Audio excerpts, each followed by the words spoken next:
The UK is a trap part 9, the system you weren't supposed to notice. Have you ever looked at this country properly? Because the deeper you look, the more you realize that this system is not designed to free you. Instead, it's designed for you to manage till you drop. Let's start with the big one, national insurance and the state pension illusion. Some people think that their NI goes into a big pot. No, there's no pension pot. What you pay today is basically paying today's pensioners. And your future depends on there being enough workers at that time to pay yours. But let's look at the reality.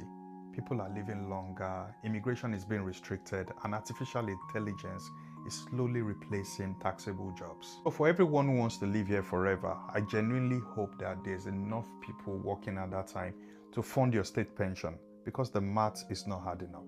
Now let's move to debt socialization. From a young age, the system trains you. At 18, you take the student loan. At 19, the system encourages you to take a credit card to build your credit profile and to have a credit history. You need a phone, and suddenly contract phone appears to be the easier option.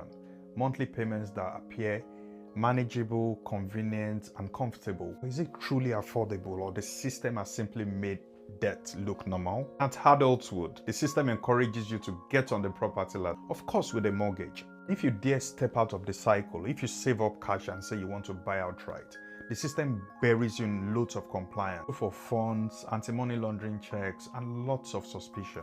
And if you dare try to escape the 9-to-5 treadmill, if you say you want to set up a business, the system pushes a lot of administrative hoops to you and a lot of red tape, as if the system is saying to you, come back here, we didn't give you the permission to leave the 9-to-5 treadmill. As a property investor and landlord, I see it up close and deal with the system every day. I have a lot of extra layers of heavy regulation to deal with, and this makes life difficult for smaller investors, but makes it easy for institutional investors and institutional landlords who are friends with the system, friends with the government. Have you ever missed your council tax?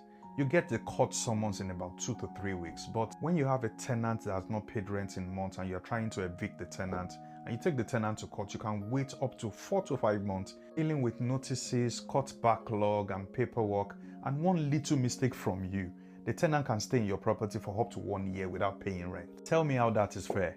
Of course it's not, but that's the way the system is set up, to discourage small investors, to discourage small landlords from doing business. Because how does the same court process that takes 2 to 3 weeks when you miss your council tax, why does it take up to 5 months to evict a tenant? Now let's say you're not a business person. You want to climb the corporate ladder. You want to get into senior management. You want growth and more money. Here's the trap. The more you earn, the higher your tax bracket. The reward for your hard work is higher taxes, and it's as if the system is saying to you, stay where you are. You don't aspire for more here. And your effort doesn't equate freedom, it just funds the system. In the UK, ambition gets taxed, but dependence on the system gets supported. They sell mortgages to you as an achievement, but mortgage is simply a 20 to 25 years commitment to the system. Predictable payment, predictable outcome.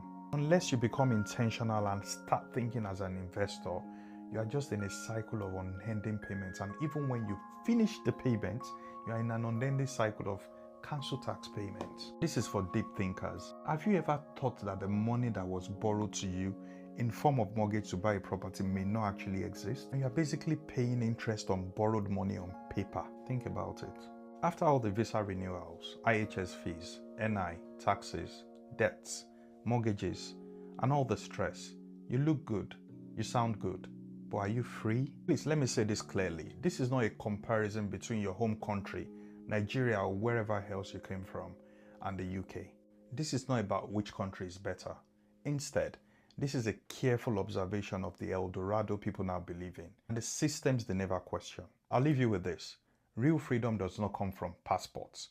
It comes from understanding the system, building assets, creating options, thinking long-term, and planning your exit. Because freedom isn't automatic, you have to be intentional.